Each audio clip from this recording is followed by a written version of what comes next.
Okay, in this example, we're going to talk about what's something that's a little closer to an actual vapor compression refrigeration cycle. So this is very similar to the previous problem. We have R134A in a compressor for a refrigerator, and it enters the compressor of the refrigerator as a superheated vapor at 0.14 megapascals and negative 10 degrees C at a flow rate of 0.05 kilograms per second, and it leaves the compressor at 0.8 megapascals and 50 degrees C. The refrigerant is cooled in the condenser at a given pressure and temperature, and is throttled to 0.15 megapascals.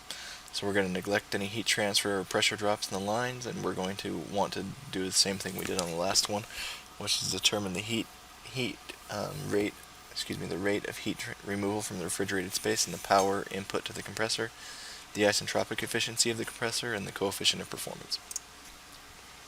So again, here what we have heat entering the system through the evaporator with this QL right here. We have some superheat, so we're out beyond the edge of the vapor dome where we have some superheated vapor.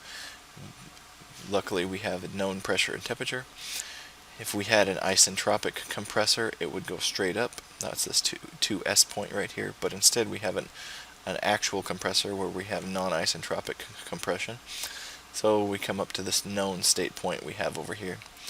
Isobaric condensation right through here. We're removing heat during this entire time. We're come down through this superheat and back down through the vapor dome. Even get some subcooling continue down the isobar line, and then from there we have constant enthalpy expansion through the expansion valve,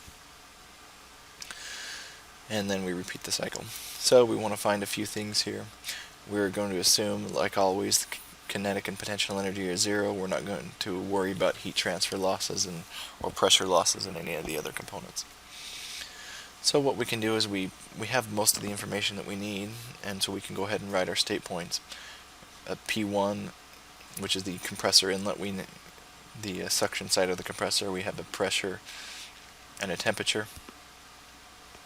We can go ahead and write that. P2, that's the compressor exit. We also have a known pressure and temperature, and it's a superheated vapor, so we're going to have to go to find the right value there in the right tables. We can go ahead and write that information down.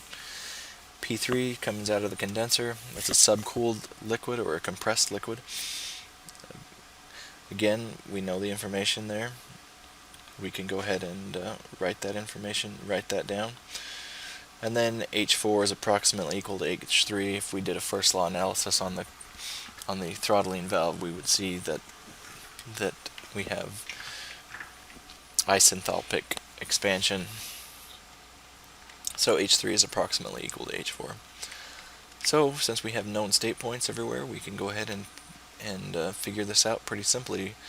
We have a known mass flow rate. We have known exiting and entering enthalpies for the condenser, evaporator, and the compressor. We can go ahead and solve those things. This is how much heat is being removed from the refrigerated space. This is how much power is required. If we want to find the isentropic efficiency of the compressor, we just have to remember that that's the small over the big. So we have to realize that the enthalpy difference between these 2 points is going to be smaller than the enthalpy difference between these 2 points. So we go ahead and plug those into the equation. We get 93.9% efficient. And then COP, again, is the useful part of the cycle, which is the how much heat is removed from the refrigerated space, so QL, over how much is required. That's the work of the compressor. So we plug those in, and we get a COP of 3.93. So the only tricky thing here was that instead of dealing with isentropic processes, we have actual semi-actual processes, and we have known state points, so we can't do the constant isentropic process. We have to actually look up new state points for these right here, which doesn't change things a whole lot.